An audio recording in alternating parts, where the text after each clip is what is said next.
Water sports adventure games అంటే మనలో చాలా మందికి ఆసక్తి ఉంటుంది. కానీ తెలంగాణలో చాలా తక్కువ ప్రాంతాల్లో మాత్రమే ఇవి అందుబాటులో ఉన్నాయి. అయితే ఇలాంటి ఔత్సాహికుల కోసం రాష్ట్ర ప్రభుత్వం సర్ప్రైజ్ ఇచ్చింది.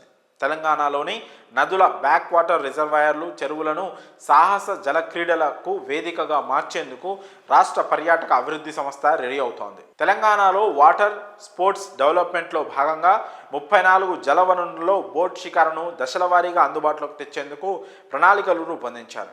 ప్రభుత్వ ప్రైవేటు భాగస్వామ్యంలో ప్రాజెక్టులు చేపట్టేలా డిజైన్ చేస్తున్నారు. ముందుగా హైదరాబాద్లోని హుస్సేన్ సాగర్, సోమశిలలోని కృష్ణానది బ్యాక్ వాటర్లో సరికొత్త బోటింగ్ అందుబాటులోకి వస్తున్నట్లు సమాచారం.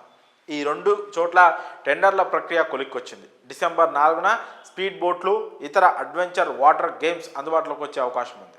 హుస్సేన్ సాగర్, సోమశిలతో పాటు కరీంనగర్ లోయర్ మానేరు డ్యామ్, రామప్ప చెరువు, లకారం, మదిర చెరువులు, నాగార్జున సాగర్లో కృష్ణానదిలో హౌస్ బోట్, బుద్ధవనం వద్ద కృష్ణానదిలో హౌస్ బోట్, గోదావరి ఖని వద్ద గోదావరి నదిలో, మహబూబ్ నగర్, సిద్దిపేట, కోమటి చెరువు, భద్రకాళి చెరువు, కోటిపల్లి రిజర్వాయర్, రంగనాయక సాగర్, కొండపోచమ్మ సాగర్, కడెం రిజర్వాయర్ ఇలా వివిధ జలాశయాలు వాటర్ స్పోర్ట్స్ లిస్టులో ఉన్నాయి. ఆ జలవనరుల్లో స్పీడ్, డీలక్స్, హౌస్ బోట్లతో పాటు పర్యాటకులకు ఇతర సౌకర్యాలు కల్పిస్తారు. ఖమ్మం జిల్లా మదిరలో వాటర్ స్పోర్ట్స్తో పాటు కాటేజీలు, రెస్టారెంట్, పిల్లలు ఆడుకునే ఎక్విప్మెంట్ ఏర్పాటుకు టెండర్లు పిలిచారు. సంగారెడ్డి జిల్లా సింగూరు రిజర్వాయర్లో 25 నుంచి 30 మంది ప్రయాణించేలా డీలక్స్ బోట్తో పాటు కాటేజీలు, కెఫెటేరియా, ఓపెన్ జిమ్ వంటి సౌకర్యాలు కల్పిస్తున్నారు. ఓవైపు వాటర్ అడ్వెంచర్ గేమ్స్ కోసం ఏర్పాట్లు చేస్తూనే ములుగు జిల్లా గోవిందరావుపేట మండలంలోని లక్నవరం సరస్సులో పర్యాటకుల కోసం మరో ఐలాండ్ను అందుబాటులోకి తీసుకొచ్చారు.